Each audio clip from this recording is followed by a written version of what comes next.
Baik, bismillahirrahmanirrahim. Assalamualaikum warahmatullahi wabarakatuh. Welcome back to my channel. Selamat datang di Abil Maiwa Channel. Jadi teman-teman, channel ini merupakan channel pendidikan tempat kita berbagi tentang aplikasi pendidikan, Microsoft Office, serta tips dan trik komputer. Jadi pada video kali ini Bapak Ibu guru sekalian ya, admin akan membuka part 1 ya untuk podcast kita pada hari ini terkait analisa ya untuk peluang lulus bagi P1, P2, P3 status TP ya untuk P3K Guru 2022. Bagaimana peluang lolos di rekrutmen P3K 2023. Jadi ini adalah merupakan part 1 untuk kategori podcast kita pada siang hari ini menjelang sore Bapak Ibu guru ya. Oke, sebelum kita lanjut, bagi rekan-rekan yang belum bergabung di channel ini, silahkan tekan tombol subscribe-nya ya dan aktifkan lonceng notifikasinya agar setiap hari Bapak Ibu bisa mendapatkan update informasi terbaru seputar P3K Guru. Baik Bapak Ibu, tanpa berlama-lama lagi kita langsung saja to the point ke informasinya. Jadi di sini Bapak Ibu perlu ketahui dan perlu memahami bahwa terkait dengan peluang lolos ya, peluang lolos P1, P2 yang P3 yang belum mendapatkan penempatan di P3K Guru tahun 2023 nantinya, ini tentunya kita harus berbicara dengan bukti ya, berbicara dengan bukti atau berbicara dengan data yang ada. Yang mana untuk data real dari Kemendikbudristek ya, ini sudah ditampilkan di sini. Ini kita lihat ya bahwa ada 62.000 ya 645. Ini yang 62.645 itu adalah sisa dari P1 Bapak Ibu ya, P1 yang belum diangkat ya menjadi ASN P3K Guru di tahun 2022. Yang mana yang baru diangkat itu baru berjumlah 130.882 sehingga menyisakan sekitar 62.645 yang rencananya dituntaskan di tahun ini melalui seleksi P3K Guru 2023. Nah, di sini kita bisa berpendapat sedikit ya bahwasanya dari 62.645 itu kan terbagi dua Bapak Ibu ya. Ini ada terbagi dua. Terbagi dua guru P1 lagi dari 62.645 yang tentunya ini memiliki kategori yang berbeda-beda ya. Ini memiliki kategori yang berbeda Bapak Ibu ya. 45.307 P1 dengan 17.382 P1 itu memiliki peluang dan kesempatan yang lolos yang sangat berbeda di tahun 2023 ini. Ini menurut pendapat dan analisis pribadi admin pribadi ya. Kenapa? Karena yang 45.307 ini ada kebutuhannya Bapak Ibu ya. Nah, ini ada kebutuhannya di instansinya itu sebenarnya ada formasi yang bisa diisi ya. Sebenarnya di sekolah, di instansinya ini atau di Pemdanya ini sebenarnya ada formasi yang bisa diisi. Tetapi kenapa justru tidak ada penempatannya? Mungkin teman-teman tahu ya bahwa yang menjadi penyebab sehingga tidak ada penempatan sebenarnya itu hanya karena Pemda tidak mengajukan formasi yang maksimal kemarin. Contoh misalkan di Pemda A itu kebutuhan formasinya misalkan 30, sedangkan Pemda itu hanya mengajukan formasi 10 misalkan.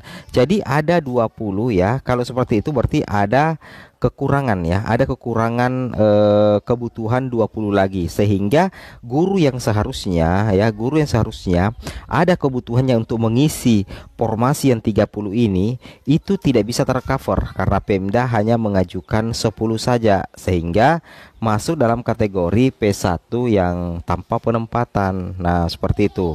Nah, sekarang bagaimana solusinya? Nah, peluang lolosnya di sini cukup besar teman-teman ya. Kenapa? Karena Ibu Nunuk sudah pernah mengatakan ya, Ibu Nunuk sudah pernah mengatakan bahwasanya bagi yang ada kebutuhannya, bagi yang terdapat kebutuhan yang tersisa itu 45.307, Ibu Prof Nunuk perlu mengatakan bahwa diperlukan koordinasi ya. Jadi diperlukan koordinasi dengan Pemda Bapak Ibu ya. Jadi diperlukan koordinasi dengan Pemda untuk dapat diangkat pada seleksi berikutnya. Maksudnya apa teman-teman ya? Maksudnya apa? Kenapa diperlukan koordinasi ya? Seperti itu. Jadi Pemda itu harus mengajukan kembali nantinya formasi di tahun 2023 ini sesuai dengan kebutuhan guru yang ada di masing-masing daerahnya. Nah, jadi ketika misalkan 45.307 ini dialokasikan formasi otomasi yang linear untuk yang 45.307 yang kemarin tidak terdapat kebutuhan T1, otomatisnya ini itu bisa langsung diangkat Bapak Ibu ya, itu bisa langsung diangkat menjadi ASN P3K. Tentunya kan seperti itu ya. Jadi Pemda ajukan formasi, maka 45.307 ini bisa langsung diangkat menjadi ASN. Kenapa? Karena memang ada kebutuhan. Cuman kemarin formasi tidak cukup. Nah, apakah dites? Kenapa mau dites lagi? Yang jelasnya kalau P1 Bapak Ibu itu tidak mungkin dites lagi karena ada indikator kelulusan passing grade. Ada indikatornya ya, ada indikator kelulusan passing grade. Sehingga yang tidak lulus itu sebenarnya penempatannya, tapi kalau masalah kelulusan di tes itu mereka sudah lulus. Jadi tinggal diberikan formasi, maka mereka bisa diangkat menjadi ASN P3K di tahun 2023 nantinya ini. Nah, bagaimana dengan peluang yang 17.382 ini? Bapak Ibu perlu ketahui yang 17.382 ini cukup berat Bapak Ibu ya. Kalau menurut kami pribadi ini membutuhkan kerja keras dari Kemendikbudristek untuk menyelesaikan. Kenapa? Karena yang 17.382 itu adalah kategori yang tidak terdapat kebutuhan. Nah, itu adalah kategori yang tidak terdapat kebutuhan. Jadi kalau seperti itu, kenapa tidak terdapat kebutuhan? Karena yang pertama penyebabnya itu mapel gemuk atau mapel berlebih, atau memang ya formasi di sana memang sedikit, sehingga untuk mengatasi seperti ini karena kemungkinan mapel berlebih yang menyebabkan tidak terdapat kebutuhan, misalkan bahasa Inggris, itu anggaplah kebutuhan instansinya untuk bahasa Inggris itu misalkan 10, sedangkan yang pelamar bahasa Inggris di instansi itu adalah 50, maka terjadi mapel berlebih. Nah, meskipun mereka P1 itu mapel berlebih tidak bisa diangkat Bapak Ibu. Nah, jadi bagaimana solusinya ya? Seperti itu Bapak Ibu ya, dikembalikan lagi kepada Kemendikbudristek. Bagaimana mereka meninjau ulang peta linearitas guru. Karena yang bisa menyelesaikan itu Bapak Ibu itu adalah peta linearitas guru. Itu yang harus Bapak Ibu pahami dan Bapak Ibu cermati terkait dengan podcast kita pada hari ini. Kan logikanya seperti itu ya. Nah, jadi harus ditata ulang dulu itu linearitas untuk mengatasi mapel-mapel berlebih.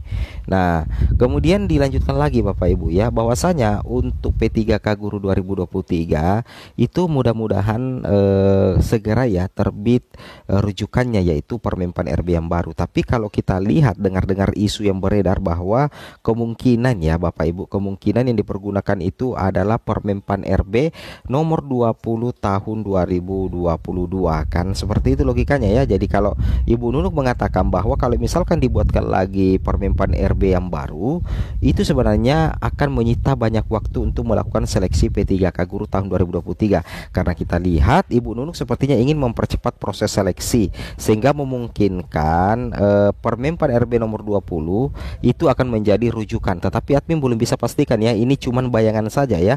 Kalau misalkan sampai Permenpan RB nomor 20 tahun 2022 yang dijadikan rujukan Bapak Ibu, maka secara otomatis itu pelamar P1, P2, P3 kembali akan menjadi prioritas di tahun 2023 nanti. Yang mana kita lihat nantinya untuk P1 itu menurut Ibu Nunuk itu sudah tidak dites lagi. Saya ulangi ya, untuk P1 itu menurut Ibu Nunuk itu sudah tidak dites lagi karena mereka sudah lulus.